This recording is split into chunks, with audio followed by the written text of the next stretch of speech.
Assalamualaikum warahmatullahi wabarakatuh. Perkenalkan, saya Tari Syafebliandi dengan NIM 20 231086 Prodi Pendidikan IPA. Nah, pada video kali ini saya akan menjelaskan sebuah edukasi tentang tingkat kematangan daging dengan mata kuliah Kimia Bahan Pangan dengan dosen pengampu Monika Primasari MPD. Tingkat kematangan daging tak hanya melulu soal rasa. Menurut ahli kesehatan, tingkat kematangan daging berkaitan dengan kesehatan seseorang, terutama jika rutin mengonsumsi jenis makanan daging ini. Salah satu ciri khas makanan di Sumatera Barat adalah rendang. Ada beberapa kesalahan pada tingkat kematangan daging yang sering terjadi, yaitu daging yang kurang empuk. Daging rendang yang keras tentu akan merusak kenikmatan bumbu rendang daging sapi yang kaya akan rasa. Nah, kesalahan ini bisa terjadi karena penggunaan potongan daging sapi yang salah. Daging sapi yang paling pas diolah menjadi rendang adalah bagian paha sapi.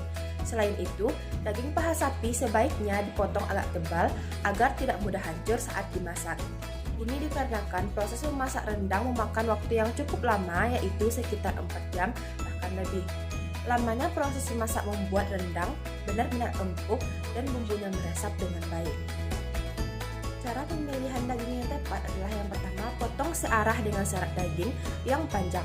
Potong daging dengan tepat searah dengan serat daging yang panjang ini, meski mungkin hal ini tampak sepele, tapi bisa cukup berpengaruh atau mempengaruhi terhadap tekstur ketika dimasak. Bila daging dipotong tidak searah seratnya, maka nanti ketika diolah jadi agak alot. Dan yang kedua, pilih daging bagian paha. Cara memasak rendang agar daging empuk berikutnya adalah dengan memperhatikan pemilihan bagian daging.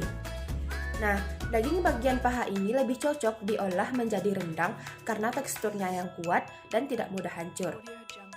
Yang ketiga adalah daging dipukul-pukul terlebih dahulu. Sebelum daging diolah, daging yang sudah dicuci dipukul-pukul terlebih dahulu untuk memudahkan bumbu meresap ke dalam daging. Namun, jangan terlalu keras atau lama saat memukul daging tersebut. Jangan sampai daging yang akan diolah pipih dan hancur saat ingin diolah. Cara memasak rendang yang satu ini juga cukup penting dilakukan. Nah, yang keempat, masak dengan api yang kecil. Hal ini dilakukan agar bumbu meresap sempurna ke dalam daging dan membuat daging menjadi lebih empuk. Rendang kering memerlukan waktu sekitar 5-6 jam untuk dimasak, sementara itu rendang yang basah memerlukan waktu memasak sekitar 4 jam saja. Dampak pada berbagai tingkat kematangan daging yaitu yang pertama, daging yang diolah terlalu matang bisa memicu pelepasan berbagai zat kimia yang berbahaya. Menurut studi dari Harvard University, zat kimia ini bisa menghambat pembuluh darah.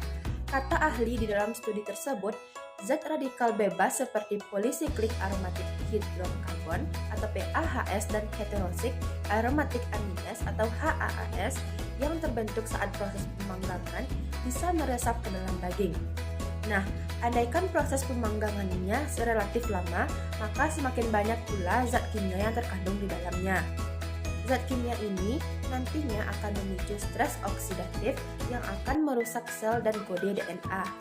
Stres oksidatif juga bisa menyebabkan peradangan pada pembuluh arteri dan memicu resistensi insulin yang memengaruhi lapisan pembuluh darah.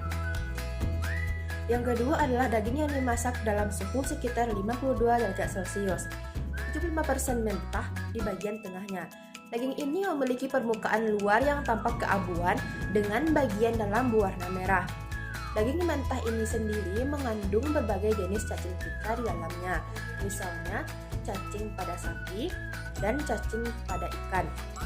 Kemudian siklus cacing ini dimulai dari telur, larva, dan cacing dewasa yang nantinya kembali menghasilkan telur.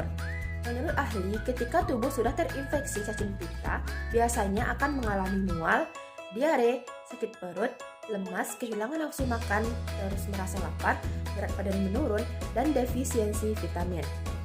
Baiklah, hanya sekian yang dapat saya sampaikan.